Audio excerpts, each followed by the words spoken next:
Assalamualaikum warahmatullahi wabarakatuh. Saya Firman selaku pemateri pertama akan menjelaskan mengenai persaingan non-harga. Persaingan non-harga adalah strategi pemasaran di mana suatu perusahaan mencoba membedakan produk atau layanannya dari produk pesaing berdasarkan atribut seperti desain dan pengerjaan. Hal ini sering terjadi di pasar persaingan tidak sempurna karena terjadi di antara dua atau lebih produsen yang menjual barang dan jasa dengan harga yang sama, tetapi bersaing untuk meningkatkan pangsa pasar masing-masing melalui tindakan non-harga seperti skema pemasaran dan kualitas yang lebih baik. Ini adalah bentuk persaingan yang mengharuskan perusahaan untuk fokus pada diferensiasi produk daripada strategi penetapan harga di antara para pesaing. Langkah-langkah diferensiasi tersebut memungkinkan perusahaan untuk membedakan diri mereka sendiri dan produk mereka dari pesaing. Dapat mencangkup menawarkan kualitas, layanan yang luar biasa, distribusi yang luas, fokus pelanggan, atau keunggulan kompetitif yang berkelanjutan selain harga. Untuk materi selanjutnya akan dijelaskan oleh kelompok saya. Baik, materi selanjutnya yaitu struktur pasar. Meskipun setiap perusahaan dapat menggunakan strategi persaingan non-harga, strategi ini paling umum di kalangan oligopoli dan persaingan monopolistik.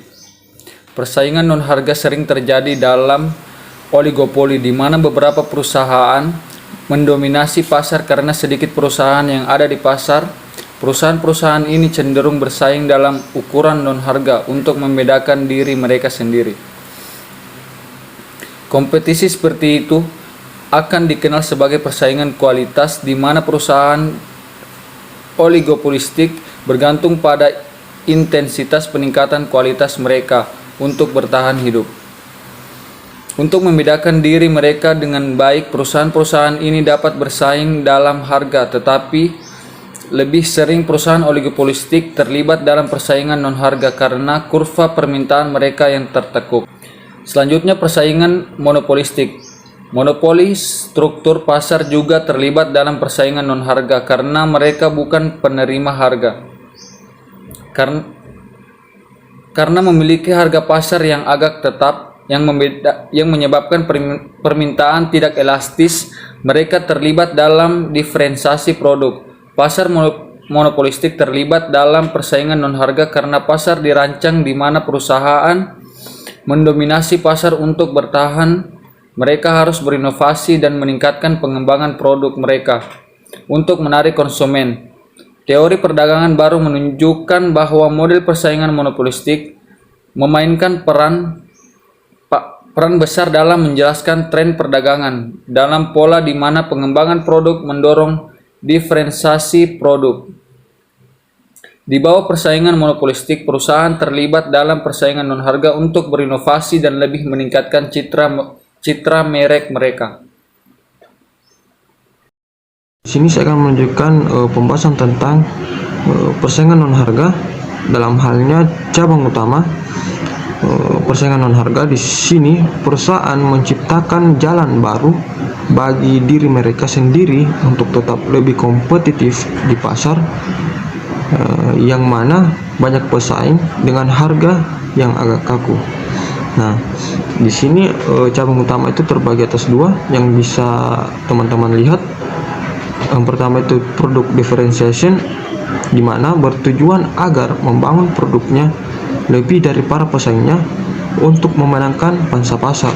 Nah, semakin berbeda produk dari perusahaan pesaing, maka semakin menurun efek silang antar pasar mereka dengan menawarkan berbagai macam produk. Nah, yang kedua, advertising and promotion. Di sini strategi kedua yang dianggap sebagai penting dalam perusahaan yaitu mencakup iklan, merek, publik, dan kemasan. Bagaimana periklanan itu dibagi atas dua. Yang pertama informatif, di mana perusahaan ini bagaimana cara menginformasikan barang dan jasanya kepada konsumen. Nah, yang kedua persuasif, cara bagaimana perusahaan ini dapat melibatkan atau memengaruhi atau membujuk konsumen untuk memakai barang maupun jasa yang diproduksinya. Itu saja yang dapat saya sampaikan. Terima kasih.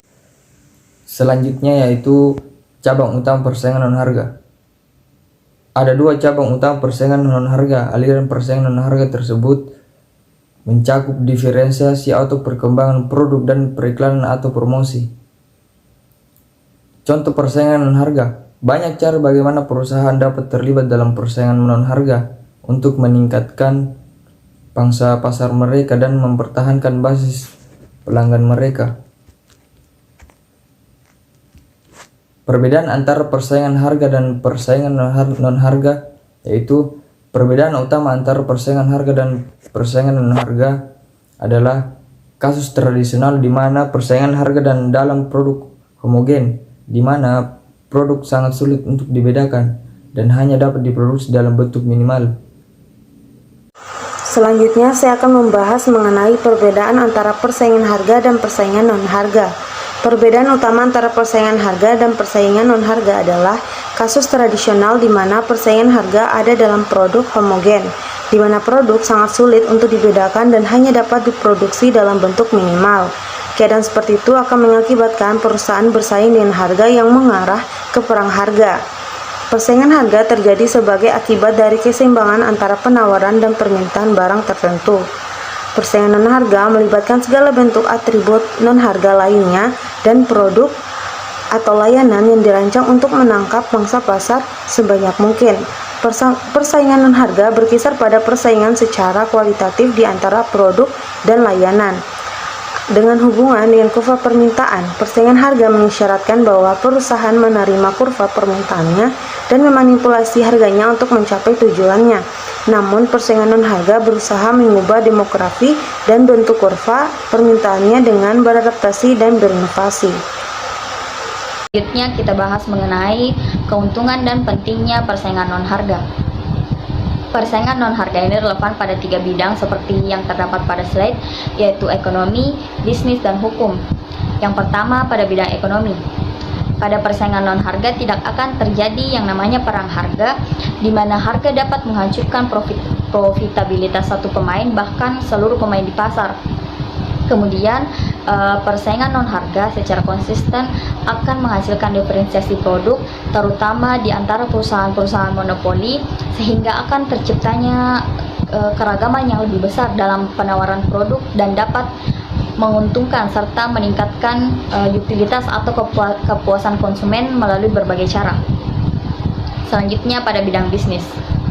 Bagi perusahaan, persaingan non-harga dianggap lebih baik dan lebih bertahan untuk jangka panjang. Saat menggunakan strategi ini berarti perusahaan harus menawarkan hal yang unik atau yang berbeda pada produk mereka, atau yang biasa kita sebut dengan diferensiasi, agar para konsumen tertarik untuk membeli produk dari perusahaan tersebut tanpa melihat dari segi harga. Misalnya produk tersebut memiliki keunggulan pada hal pelayanan atau pada kualitas produk dan lain sebagainya. Diferensiasi memungkinkan pelanggan untuk tetap loyal meskipun harga barang relatif mahal, karena mereka menganggap bahwa produk tersebut harganya lebih tinggi karena memang memiliki kualitas yang lebih tinggi juga dibandingkan dengan produk lain. Selain itu, dengan adanya diferensiasi, perusahaan dapat menghalangi calon pendatang atau calon pesaingnya. Yang terakhir pada bidang hukum. Di negara kita, di Indonesia, terdapat Undang-Undang Nomor 5 Tahun 1999 tentang larangan praktik monopoli dan persaingan usaha tidak sehat. Artinya dengan adanya persaingan non-harga diharapkan dapat menjaga persaingan yang sehat antar perusahaan. Di sini saya akan menjelaskan materi selanjutnya, yaitu kerugian dari persaingan non-harga. Yang pertama, selang waktu. Pelanggan meluangkan waktu untuk memperhatikan perubahan dalam industri. Yang kedua, dapat menimbulkan biaya tambahan bagi perusahaan yang terlibat dalam persaingan non-harga, misalnya periklanan, pemasaran, dan lain-lainnya. Yang ketiga itu penelitian dan mengembangkan yang lebih besar diperlukan. Yang keempat, asimetri, informasi antara pelanggan dan pesaing. Yang kelima, bahaya moral, konsumen tidak yakin perusahaan mana yang menawarkan produk dengan kualitas yang benar-benar lebih baik. Yang keenam, dapat menyebabkan pemburuan rantai yang disia-sia. Jika on-food industri tidak meningkat, iklan adalah jelas tidak dianggap sebagai pemborosan. Sekian dari saya. Assalamualaikum warahmatullahi wabarakatuh.